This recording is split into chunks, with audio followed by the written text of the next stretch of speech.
I was late getting home that evening, which wasn't unusual. My job in logistics kept me chained to my desk far longer than I liked, but it paid well and Emily had expensive taste. Walking into the house, the first thing I noticed was the smell, faint but distinct. A floral, citrusy scent lingered in the air, one that didn't belong to Emily's usual perfume. "Emily?" I called out as I tossed my keys onto the counter. No answer. The house was quiet, almost eerily so. Usually, she'd have music playing or the TV humming in the background. I walked into the living room and froze. A wine glass sat on the coffee table half full. Next to it, a second glass with just a faint ring of red at the bottom. I stood there, staring at those glasses for what felt like minutes. We didn't drink wine during the week. Emily didn't even like red wine. My mind raced as I tried to come up with an explanation, but none of them fit. Footsteps on the stairs pulled me out of my thoughts. Emily appeared at the top, wearing an oversized t-shirt that I didn't recognize. Her hair was damp, like she just stepped out of the shower, and her face was flushed. "Oh, hey," she said casually, as if nothing was out of the ordinary. "Hey," I replied, my voice coming out sharper than I intended. "Whose glass is that?" Her eyes flickered to the table, then back to me. "Oh, that? I had a friend over earlier. Lauren. You remember Lauren from work?" I didn't remember Lauren. I didn't even remember Emily mentioning a coworker by that name. "You had a coworker over for wine on a Tuesday night?" She shrugged, her tone breezy, but there was an edge of defensiveness creeping in.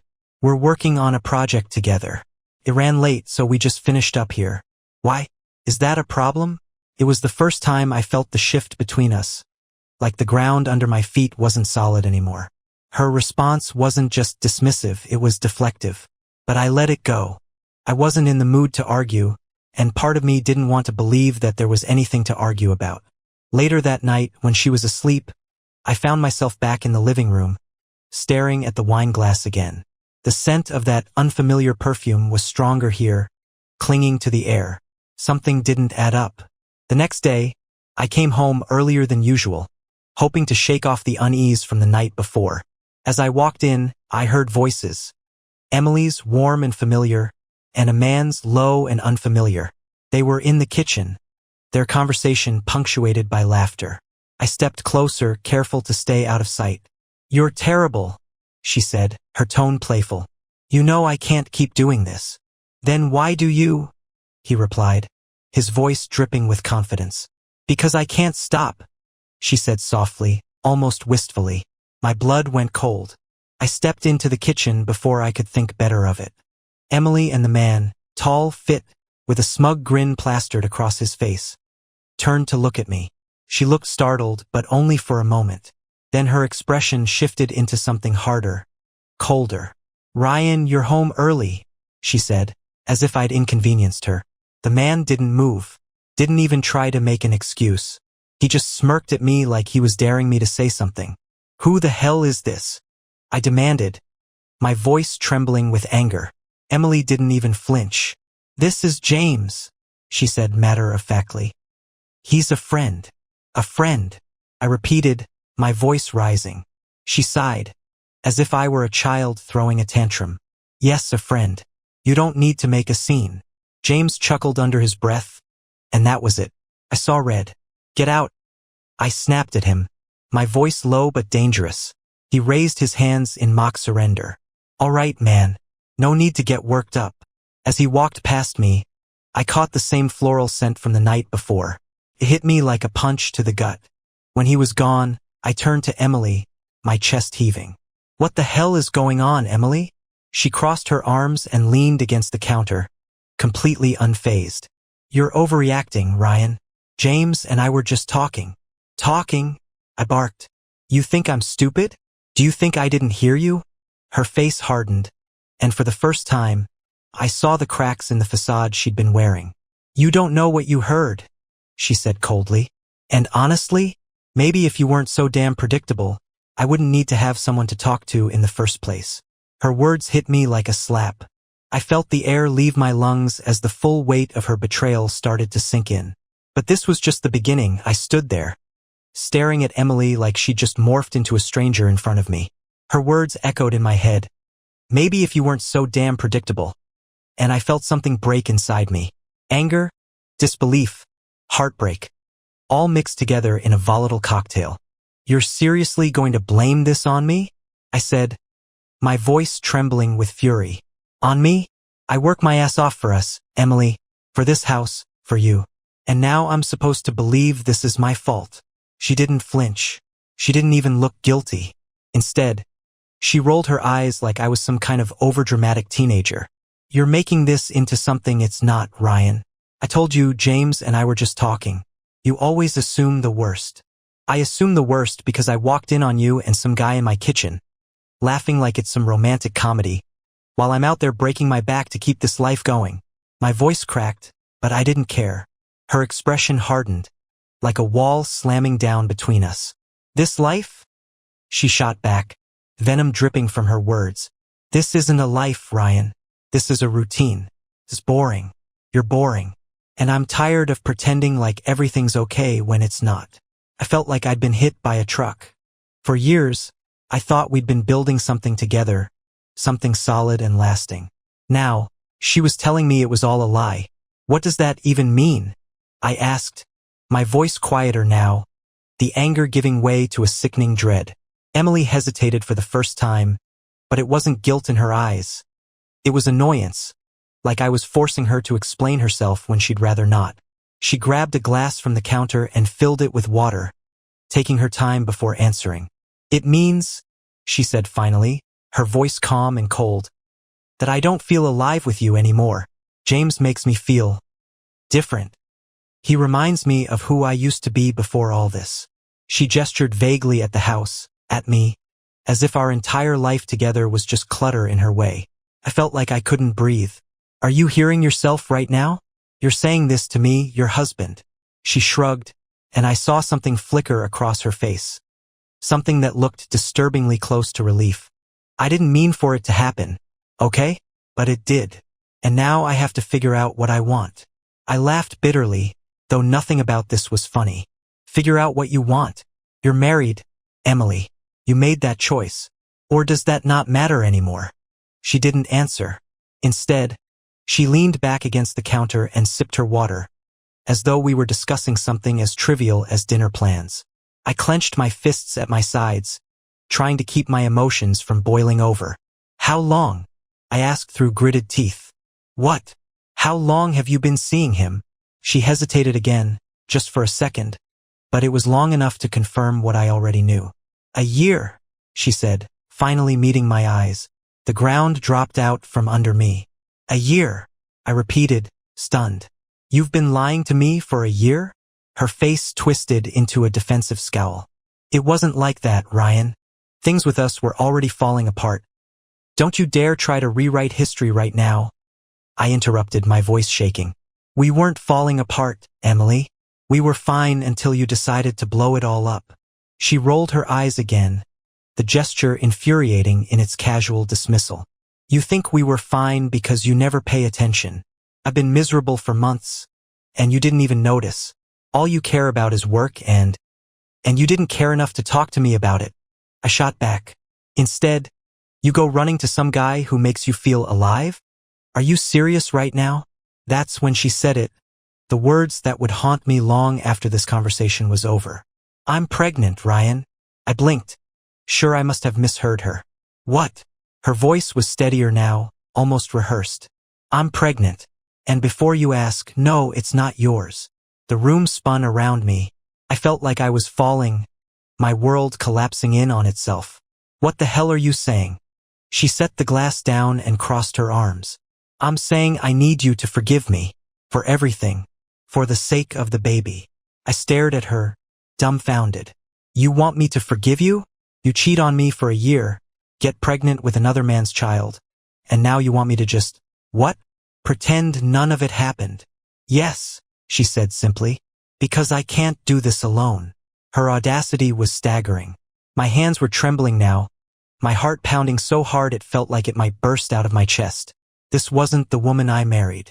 This wasn't the life I'd built. This was a nightmare, and I was wide awake.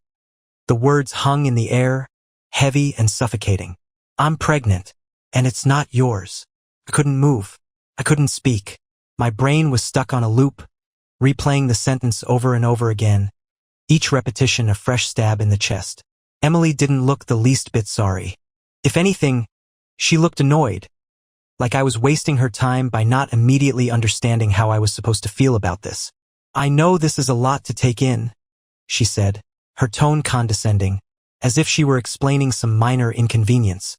But I need you to calm down so we can talk about how we're going to handle this. Handle this, I said, my voice barely above a whisper, then louder, with every ounce of fury I'd been holding back. How we're going to handle this? Are you out of your goddamn mind, Emily? She flinched, finally showing a crack in her icy exterior. Yelling isn't going to help, Ryan. Oh, I'm sorry. Do I not get to yell after finding out my wife has been screwing someone else for a year, got pregnant, and now has the audacity to ask me to forgive her? My voice was shaking, and I could feel the raw edges of my anger threatening to spill over into something dangerous. Emily crossed her arms, her face hardening again.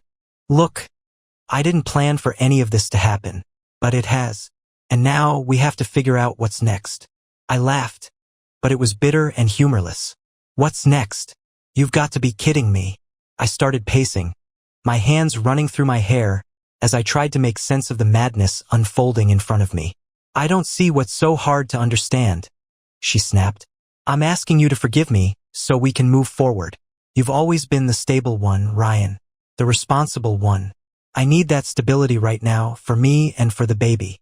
The way she said it, so matter of fact, like I should feel privileged to clean up her mess, made my blood boil. I stopped pacing and stared at her, my eyes burning with disbelief. You don't need a husband. You need a damn doormat. Her expression didn't change. She wasn't apologizing, wasn't begging. She was expecting, as if my forgiveness was a foregone conclusion. Do you even care?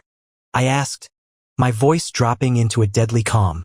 Do you care about what you've done to me? To us? Her lips pressed into a thin line. I didn't want to hurt you, Ryan, but things have been broken for a long time. James, he made me feel alive again. I can't apologize for that. That was it. That was the moment the last thread of restraint snapped. You can't apologize? I roared. You think this is about what makes you feel alive? You destroyed our marriage. You shattered everything we built because you wanted a thrill, and now you want me to clean up the pieces. Tears welled up in her eyes, but I didn't buy it. There was no sorrow in them, only frustration that I wasn't bending to her will. I'm trying to be honest with you, she said. That has to count for something. Honest, I repeated, almost laughing at the absurdity. You've been lying to me for a year, and now that you've run out of places to hide, you want credit for telling the truth? Her tears spilled over, and she turned her head away, her voice trembling now. You don't understand what it's like, Ryan, to feel so trapped, so suffocated. I didn't mean for this to happen, but I needed more than what we had. James gave me that. I felt sick, physically sick.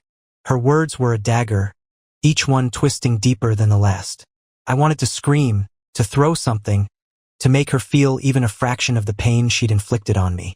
But instead, I just stood there, my fists clenched, my heart pounding like a war drum. And what about him? I asked finally, my voice shaking. What's his plan in all of this? Does he know you're asking me to forgive you and play daddy to his child? She hesitated, and that hesitation told me everything I needed to know.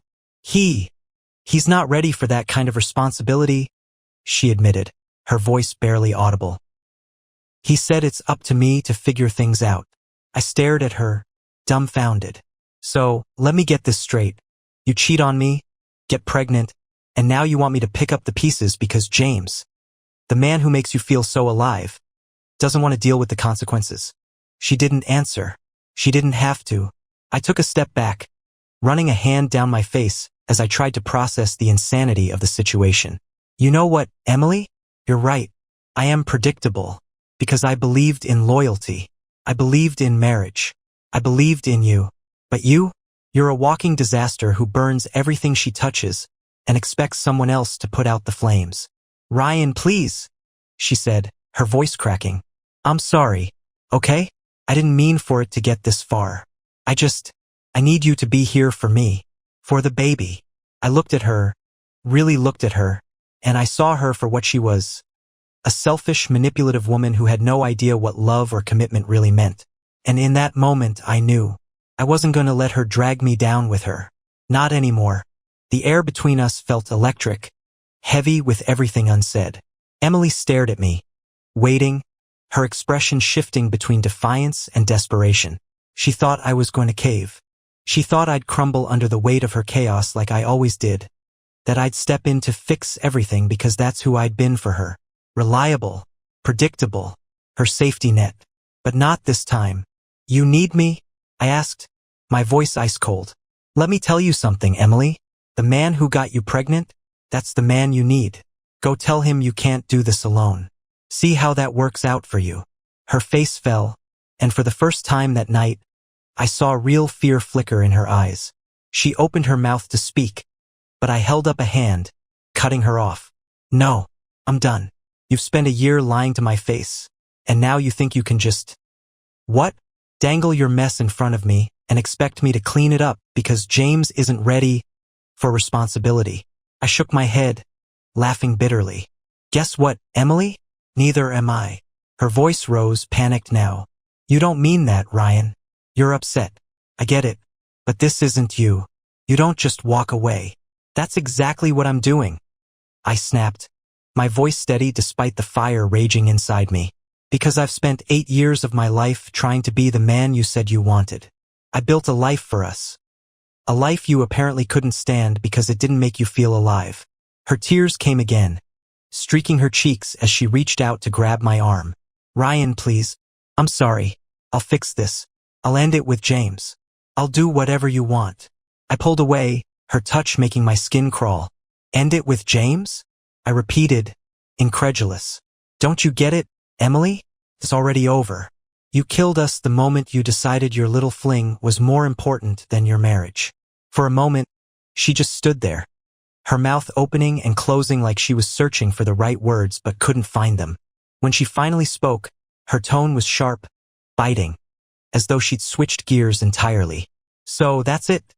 She spat. You're just going to give up on us? On me? After everything we've been through? I laughed, a short, bitter sound. Give up on you?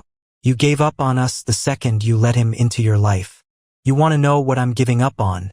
Emily, I'm giving up on being your second choice, your fallback plan, your safety net, because that's all I've been to you for a long time, hasn't it? She said nothing, and the silence was damning. I took a deep breath, my chest tight with a mixture of rage and sadness. Here's what's going to happen. I'm leaving tonight. I'll grab what I need and get out of your way. You can keep the house, the furniture, all of it. But we're done. And don't even think about calling me when James flakes, because I won't be here to pick up the pieces. Her tears were flowing freely now, and she looked genuinely shaken, but I didn't care. Couldn't. Not anymore. You don't mean this, she whispered, her voice trembling. Yes, I do, I said firmly. And if you had any respect left for me at all, you'd let me walk away without trying to guilt me into staying. For once, she was silent. No more excuses, no more deflections. Just silence. I went upstairs, grabbed a bag, and threw in the essentials. I didn't even care what I took. Clothes, toiletries, a few documents. Everything else could rot here with her. As I walked back down the stairs, Emily was still standing in the kitchen, her hands gripping the edge of the counter like it was the only thing holding her up. She didn't try to stop me.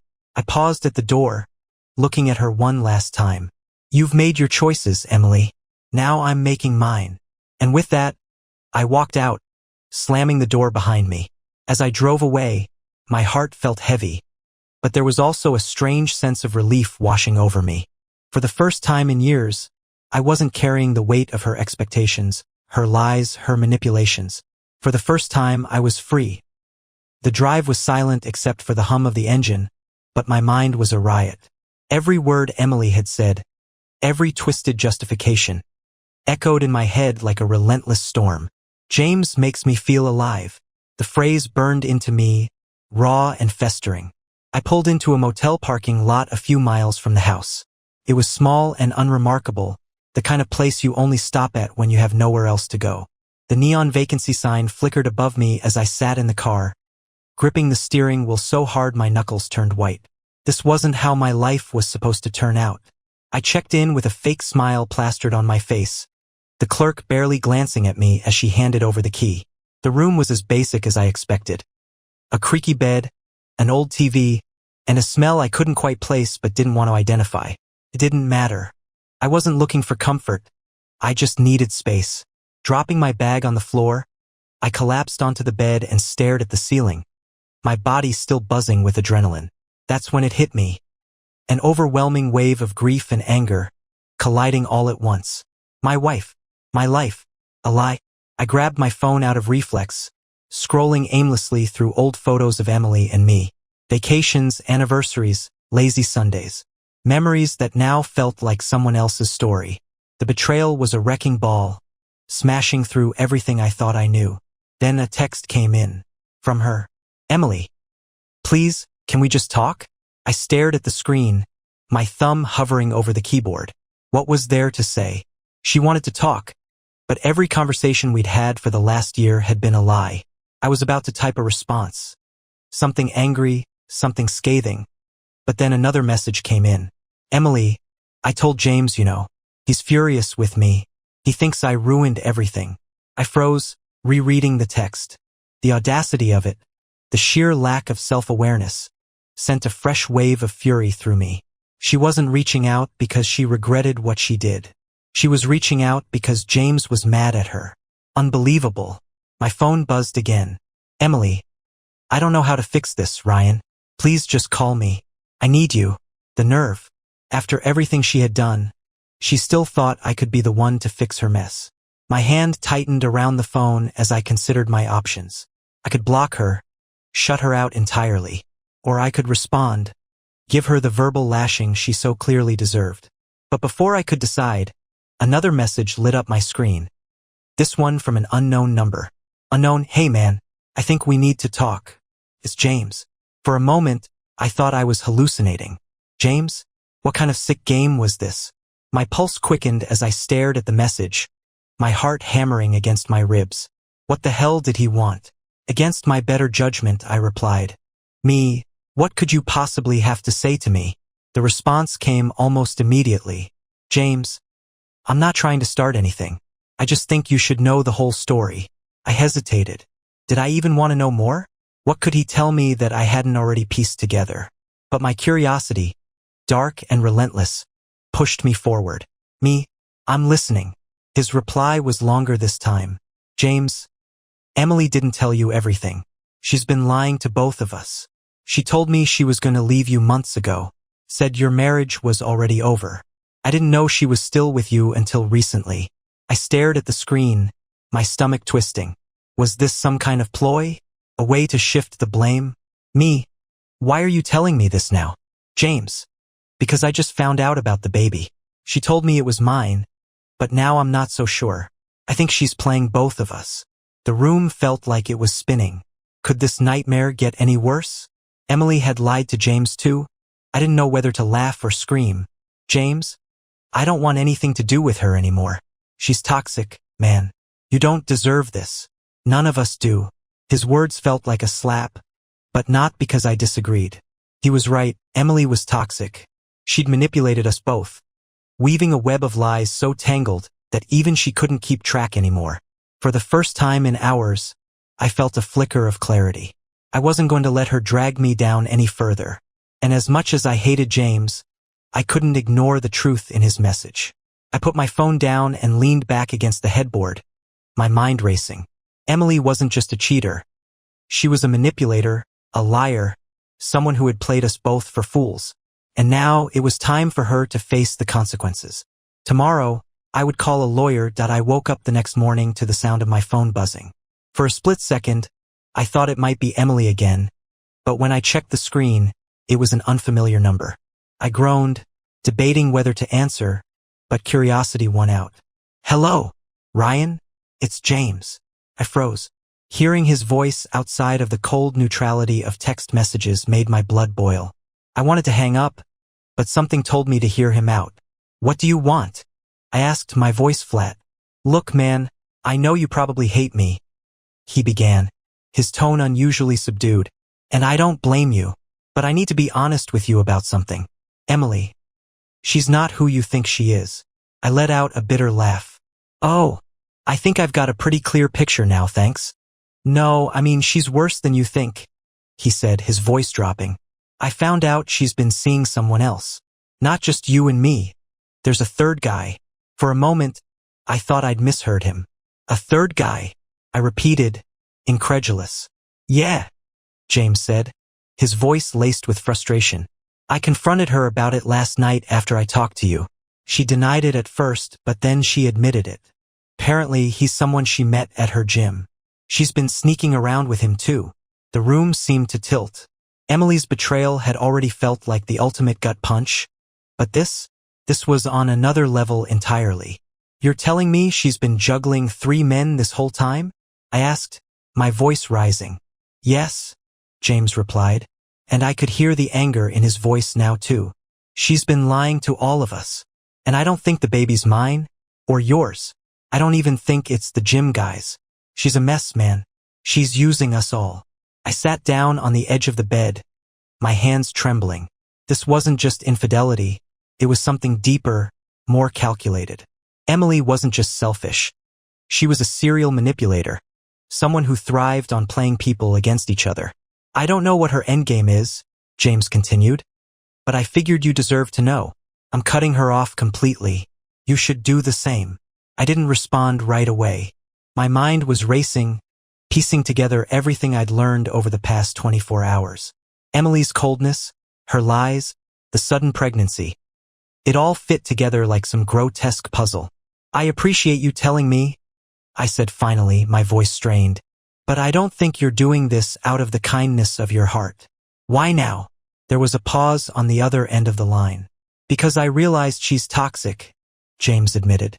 And because I'm not letting her drag me down anymore. She's your wife, Ryan. I thought you'd want to be the one to handle her.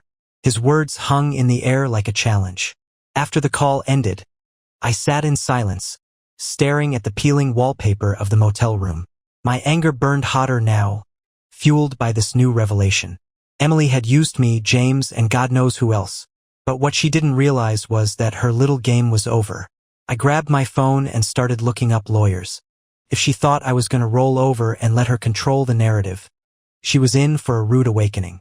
When I dialed the first number, a sharp, professional voice greeted me. Law offices of Anderson and Tate. How can I help you? I need to speak with someone about filing for divorce, I said. My voice steady despite the storm raging inside me.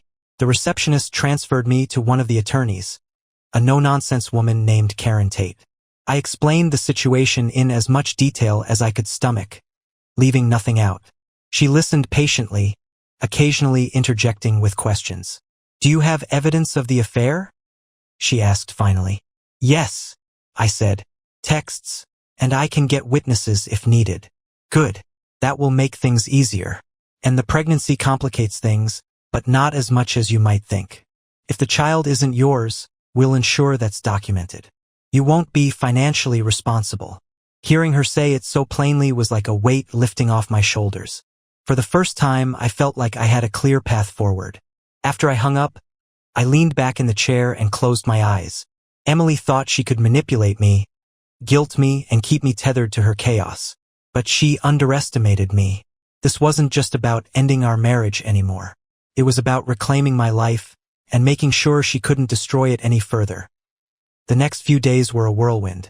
Karen moved quickly, outlining the steps I needed to take to secure myself legally and emotionally from Emily's wreckage. I provided everything I could. Texts from Emily, the messages from James, and even some financial records that proved I was the sole breadwinner in the marriage. Meanwhile, Emily kept trying to reach me. Calls, texts, voicemails. She alternated between begging for forgiveness and lashing out in anger, accusing me of being heartless for abandoning her. I ignored her, focusing on the task at hand, building a case strong enough to shut her games down for good. Then, one evening, she showed up at the motel. I was sitting on the bed, scrolling through my emails, when I heard the sharp knock at the door. My stomach dropped. I didn't need to look through the peephole to know who it was. Ryan, Open the door. Emily's voice was muffled but frantic. I considered ignoring her, but something in her tone caught my attention. It wasn't desperation, it was anger. She wasn't here to apologize. She was here to fight. With a sigh, I opened the door. Emily stood there, her eyes red and puffy, but her posture stiff with defiance. She stormed in without waiting for an invitation. "What the hell is this?" she demanded, waving a piece of paper in front of my face. I recognized it immediately. Karen had sent a preliminary notice of divorce filing to her earlier that day. "This is me protecting myself," I said evenly. Her jaw dropped, and for a moment, she looked genuinely stunned. "You're seriously divorcing me? Emily, what did you think was going to happen?" I asked, my voice sharp. "You lied to me, cheated on me, and got pregnant with someone else's child. Did you really think I was just going to sweep it all under the rug and play house with you?" Her face twisted with rage. "You're such a coward, Ryan, running away instead of trying to fix this." I laughed bitterly. "Fix this? You've got to be kidding me. You think this is something that can be fixed? Emily, you didn't just break our marriage. You torched it to the ground and danced on the ashes." She flinched at my words, but her anger didn't falter. "You're overreacting. People make mistakes, Ryan. That's part of being in a relationship." "A mistake," I snapped. "Emily, this wasn't a mistake. This was a calculated betrayal. You didn't just trip and fall into an affair. You carried it on for a year. And then you got pregnant. And now I find out there's a third guy involved? This isn't a mistake. It's a goddamn catastrophe.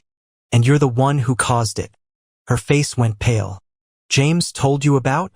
"Yeah, he did," I said, my voice cold. "He told me everything. He's done with you too, by the way. Looks like your backup plan doesn't want you either." Her composure cracked, and for the first time, I saw real fear in her eyes. She wasn't afraid of losing me. She was afraid of losing her control. "You don't understand," she said, her voice trembling now. I was confused. "Okay? I didn't know what I wanted. But I know now. I want us, Ryan. I want my husband back." I shook my head, a bitter smile on my face. "No, Emily. You don't want me. You want the stability I gave you. The safety. The convenience. But guess what? I'm done being your safety net." Her expression hardened again, her fear giving way to anger. "You're going to regret this," she hissed. "You think you're so much better than me, but you're not. You're just a bitter little man who can't handle being outshined." "Outshined?" I repeated, incredulous. "Emily, you're not shining, you're spiraling. And I'm not going to stick around and let you drag me down with you." She stood there, her chest heaving, her face contorted with rage.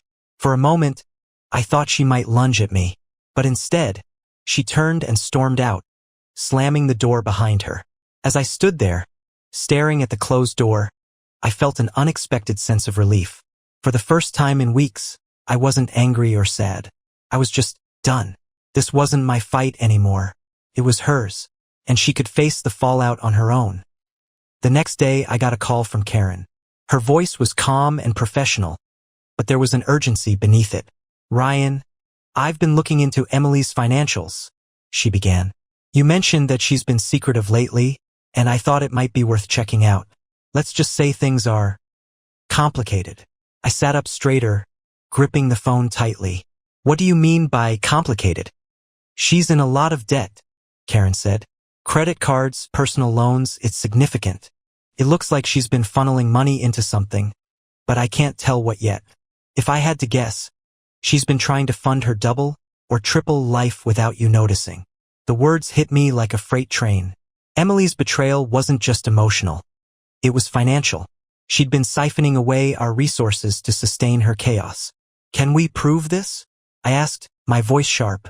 "Absolutely," Karen replied. "I've already started gathering the paperwork. If she tries to make a claim on your assets during the divorce, this will protect you. She won't walk away with a dime more than she's entitled to." The anger I'd been holding back flared up again. Emily's recklessness was deeper than I'd imagined. It wasn't just me or our marriage she'd destroyed. She was trying to burn down everything in her path. Later that afternoon, while I was still processing Karen's revelations, I got another text from James. "James, hey, Just a heads up, Emily's been trying to reach me. She's saying crazy stuff about how you're threatening her. Thought you should know. Threatening her? My jaw tightened as I stared at the screen. It was another move in her manipulative game. She wasn't just trying to guilt me into staying. She was trying to paint me as the villain. I called James immediately. He picked up on the second ring. She's accusing me of threatening her now? I said, skipping any pleasantries. Yeah, he replied, sounding just as frustrated as I felt. She called me last night after she left your place. Said you were yelling, that you slammed the door in her face. She's playing the victim card hard. I let out a bitter laugh. Of course she is. She can't stand losing control. James hesitated before speaking again. Look, man, I know we've got no reason to like each other, but I thought you should know she's also been talking to the gym guy. I ran into him at a bar last night, and he had no idea about you or me. He thought he was her only relationship. He's furious. Great, I muttered. So now she's got 3 pissed-off men on her hands. Yeah, and that's not all, James added. He mentioned something about her borrowing money from him. Big money. I think she's been stringing him along too. My chest tightened. Emily wasn't just reckless. She was dangerous. She was using people, lying to them, and now she was trying to cover her tracks by spinning a story about me being the aggressor. Thanks for the heads up, I said. I'm going to make sure she doesn't get away with this. Good luck, James replied. You're going to need it. After the call, I sat in the motel room, staring at the wall. The Emily I thought I knew was gone, replaced by someone I barely recognized. A woman who would stop at nothing to get what she wanted, even if it meant destroying everyone around her. But I wasn't going to let her win. I called Karen again, filling her in on the latest developments. She listened carefully, her voice steady as always. This strengthens your case, she said. If she's been manipulating multiple people, it's going to be harder for her to spin this in court. But we need more evidence. Do you have any other witnesses or documentation? I'll find it, I promised. I spent the rest of the evening combing through old emails, texts, and bank statements, looking for anything that could strengthen my case.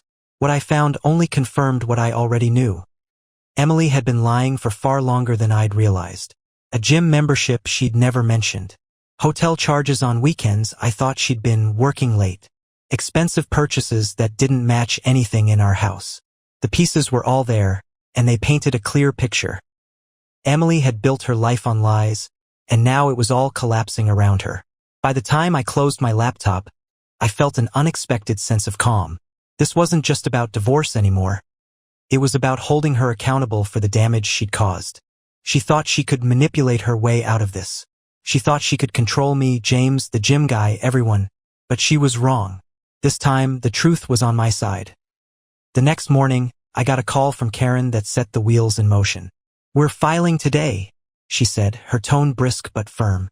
The paperwork is ready, and with the evidence we've gathered, we're in a strong position. Emily won't see this coming.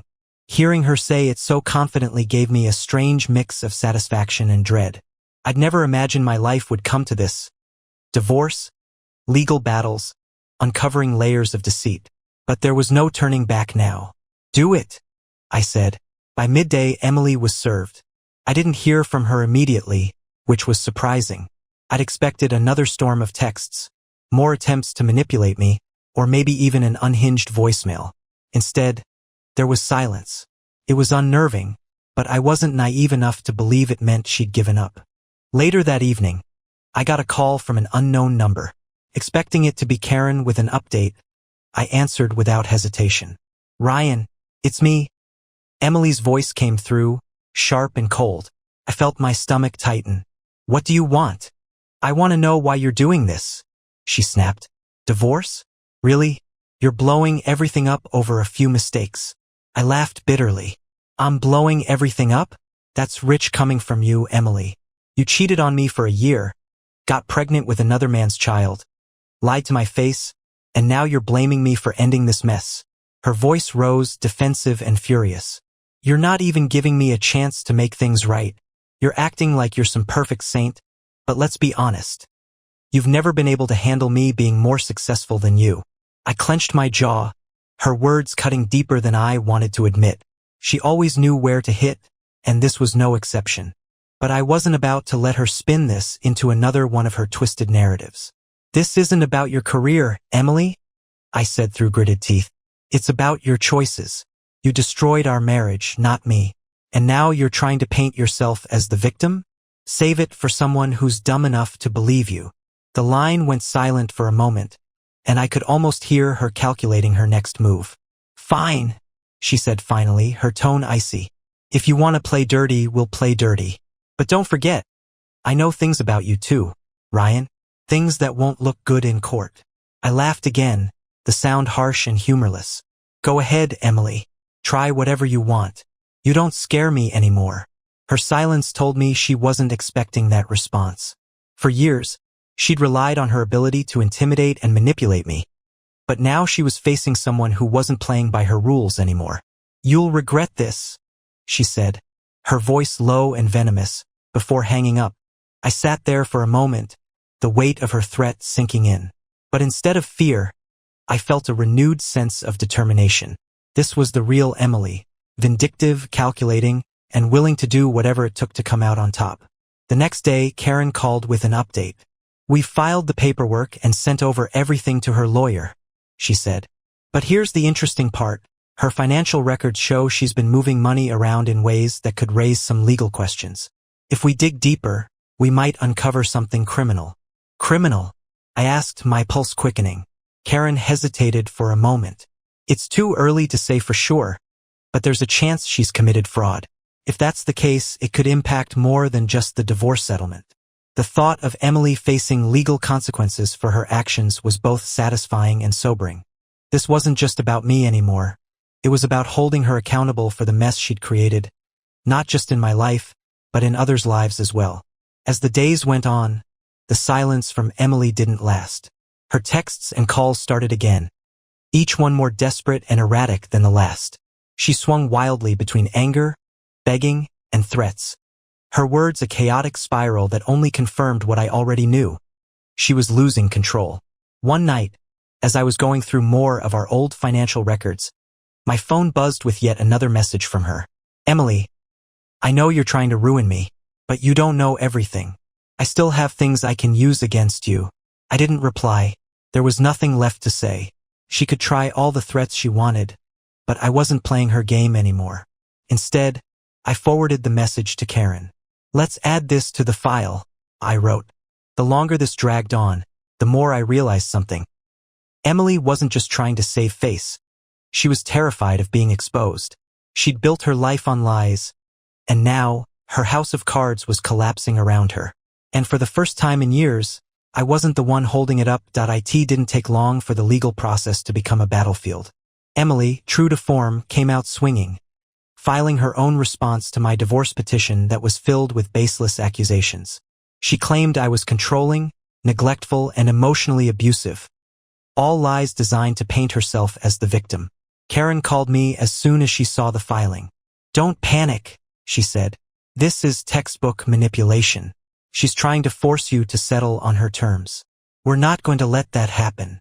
Her calm reassurances helped, but the anger bubbling beneath the surface was harder to tamp down.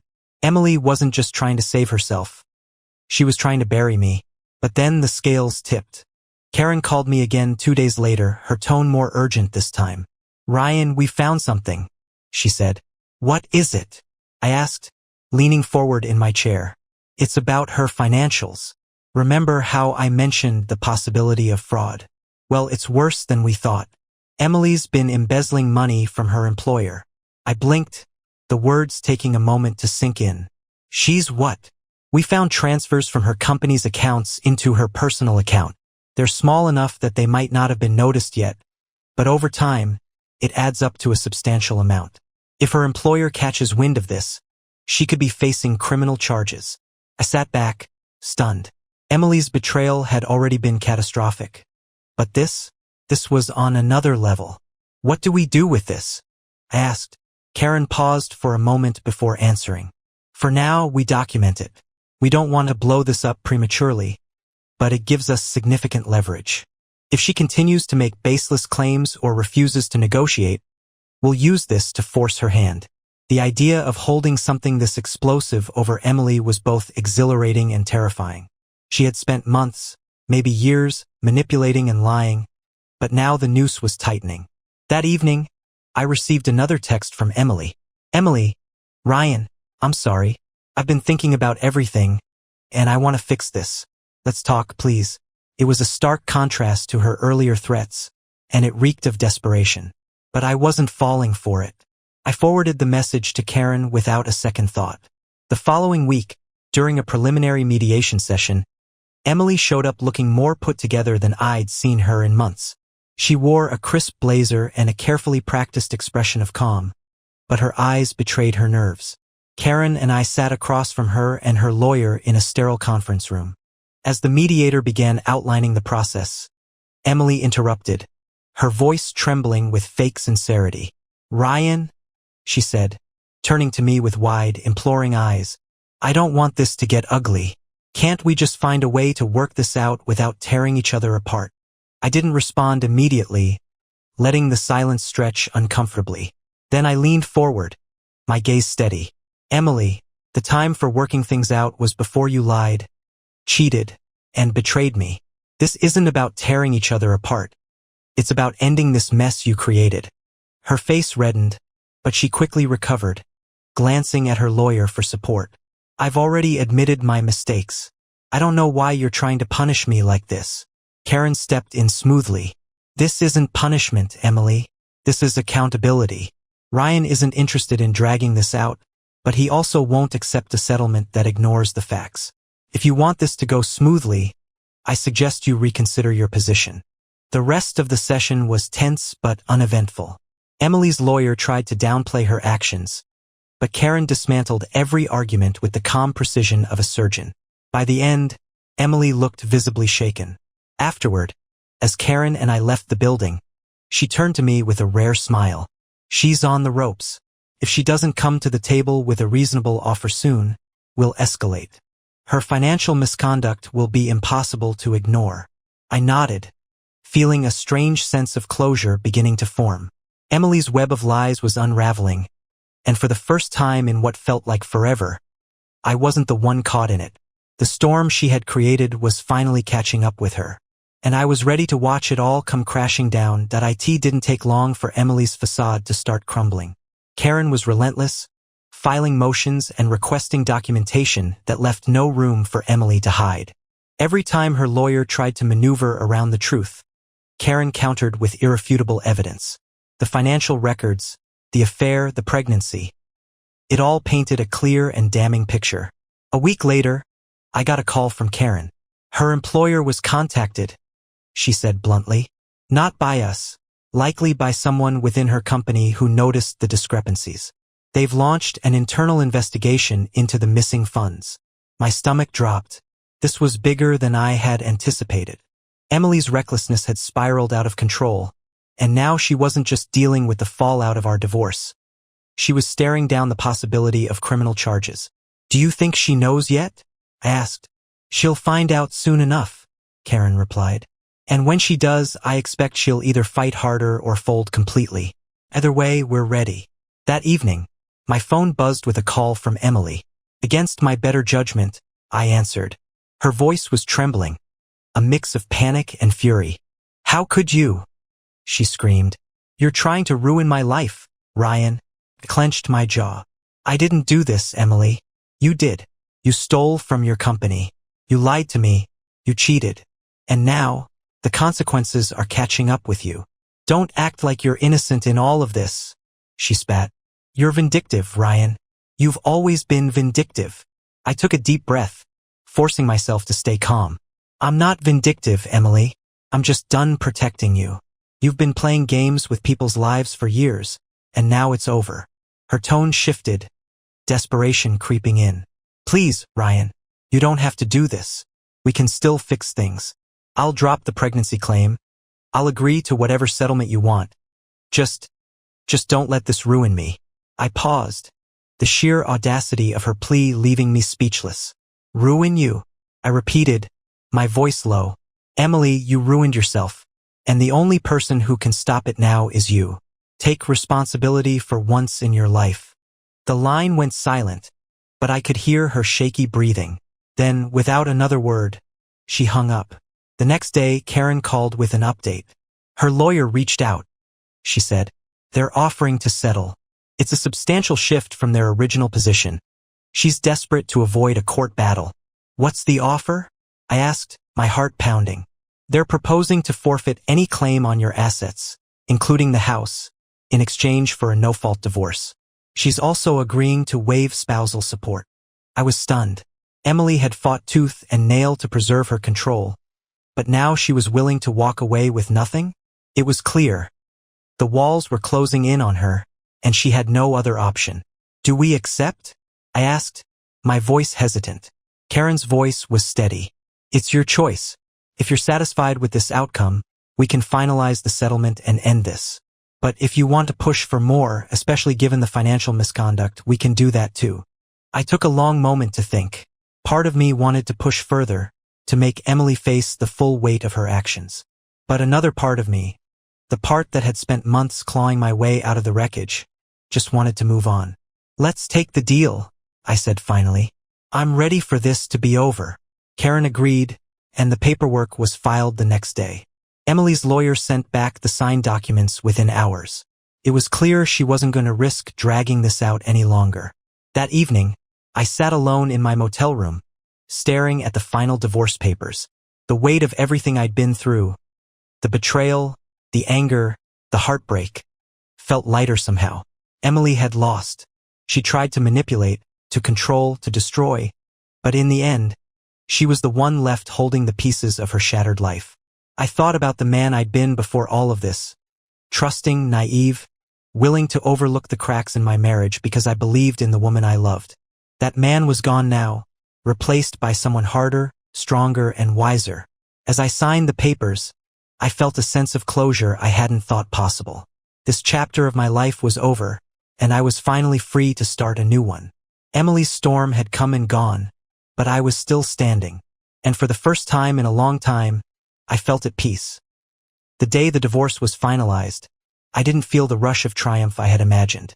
There was no victory dance, no celebratory toast.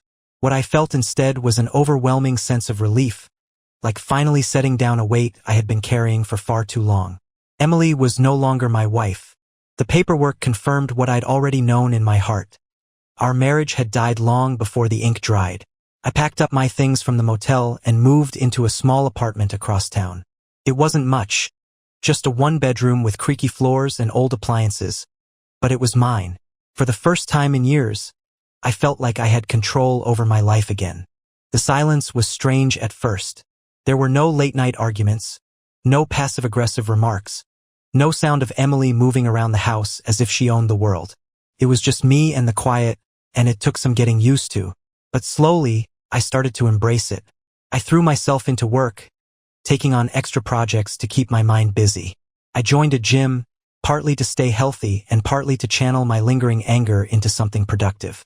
I even started seeing a therapist, a decision that felt awkward at first but soon became a lifeline.